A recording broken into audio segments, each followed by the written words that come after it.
Gente boa, boa gente. Hoje é dia de conversa sobre a inculta e bela língua portuguesa. Falaremos sobre metonímia, sofisticada estratégia textual, por demais presente nos grandes exames de conceituadas instituições nacionais. De maneira mais imediata, metonímia é a substituição figurada, simbólica, de uma palavra por outra, em virtude de haver entre elas uma relação muitíssimo próxima. Dentre os exemplos mais consagrados, certamente estão as palavras do notável Chico Buarque de Holanda. Perceba, devolva o Neruda que você me tomou e nunca leu. Notou? Quando Chico solicita o Neruda, na realidade ele está pedindo a obra escrita pelo Neruda, e não o próprio Neruda. Chico permite-se substituir obra por Neruda, ou melhor, uma palavra por outra, visto que há entre elas uma relação. Neruda é nada mais, nada menos que o autor da obra. E nesse caso, esta é a relação, autor pela obra. Vou repetir, metonímia é a substituição figurada, simbólica, de uma palavra por outra, em virtude de haver entre elas uma relação muitíssimo próxima. E uma dica para você, essa relação muito próxima é o que costuma ser chamado de contiguidade, que é o ponto de onde partem as melhores questões sobre o assunto. Se digo, por exemplo, tinem os cristais na hora do brinde, há visível substituição aí. Não são os cristais que tinem, e sim as taças, os copos. As palavras foram trocadas, percebeu? Mas por quê? Porque há uma relação entre elas. Nesse caso, a matéria pelo objeto. Sou alérgico a cigarro, grita alguém no restaurante. Metonímia. Na realidade, a alergia está associada à fumaça produzida, gerada, criada pelo cigarro, e não pelo cigarro em si. A frase guarda-se subentendida. Mas note que não é necessário declarar sou alérgico à fumaça produzida pelo cigarro. Basta sou alérgico a cigarro. E por quê? Porque há uma relação entre cigarro e fumaça. A causa pelo efeito. O cigarro é a causa deste efeito fumaça.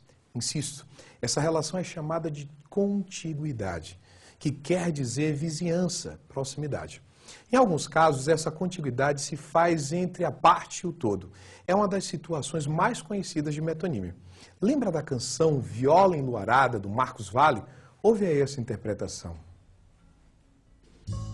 A mão que toca um violão, se for preciso faz a guerra, mata o mundo, fere a mão que toca o violão, se for preciso faz a guerra.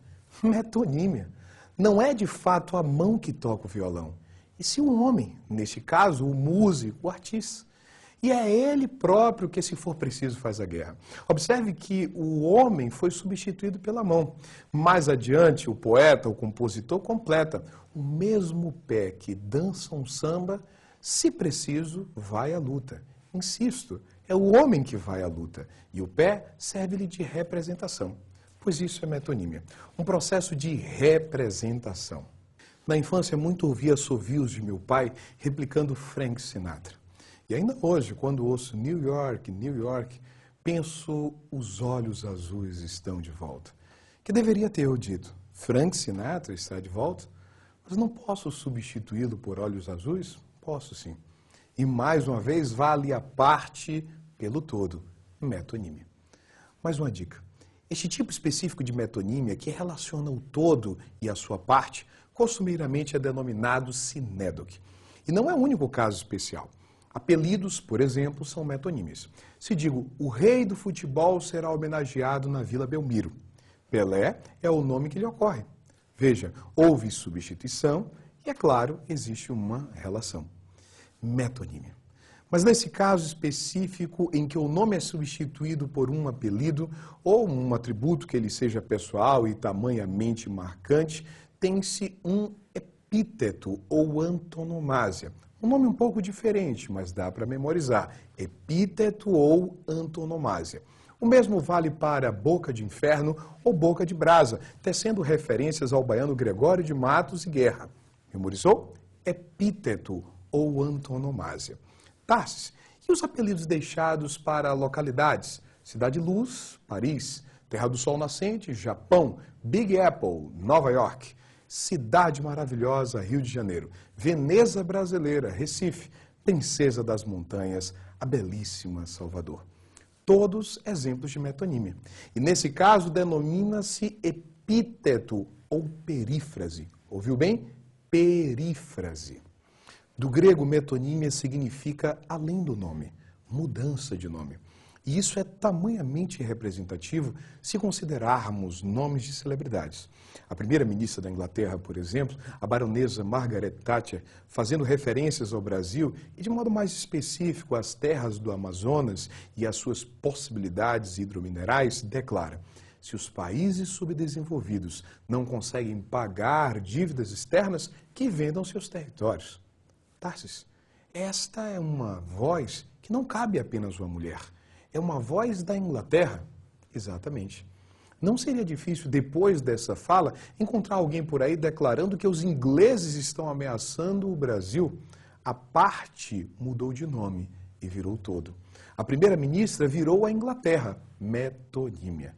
Isso acontece comigo quando leio artigos produzidos pelo professor e jornalista baiano Milton Almeida dos Santos, o famoso Milton Santos. Por vezes fico emocionado e penso, os negros estão avançando. Há uma mudança silenciosa acontecendo. À medida que se educa um povo, de pouco em pouco, eles estão subvertendo a situação que, portanto, os obrigou à humilhação e ao descaso. Gente, para tudo. Eu só estava lendo Milton Santos e ele mudou de nome, virou o negro, a gente negra. A parte evoluiu para o todo. Metonímia. Cuidado com um tropeço típico. Dizer que metonímia se forma trocando palavras é uma informação relevante, mas não suficiente.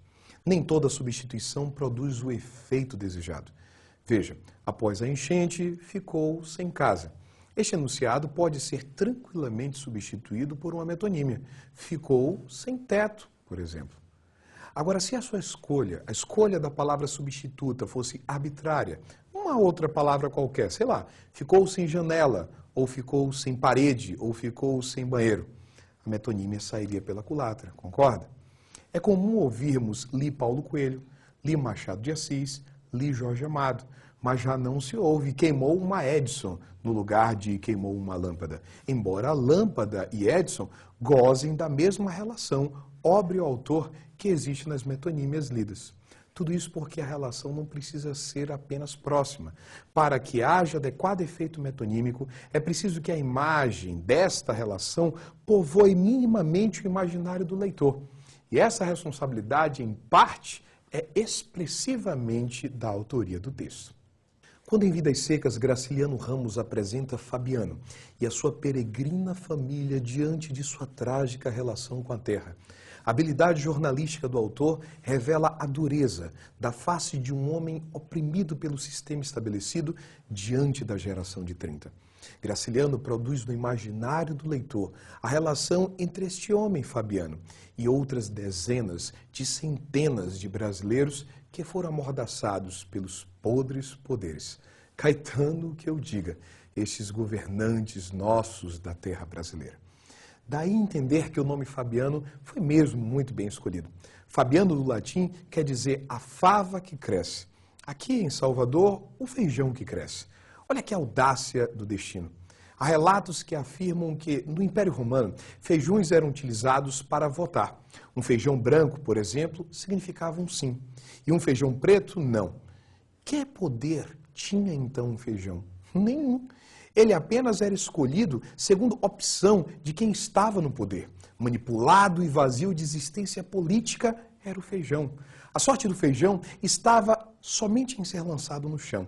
E se a terra o ajudasse, ele poderia crescer. Por isso o nome Fabiano. Fabiano é tão apegado à terra. E nas provas, isso é chamado de relação telúrica. Ouve bem, relação telúrica. Ele é a fava, o feijão, que da terra carece para crescer. Daí porque a gente fabiana se camufla mimeticamente com as cores da vegetação. Aprendem a ser terra nessa fagulha que lhes sobra de humanidade. E quantos brasileiros poderiam ser assim representados? Metonímia. É o mesmo que você faz com os produtos. Troca-os pela marca.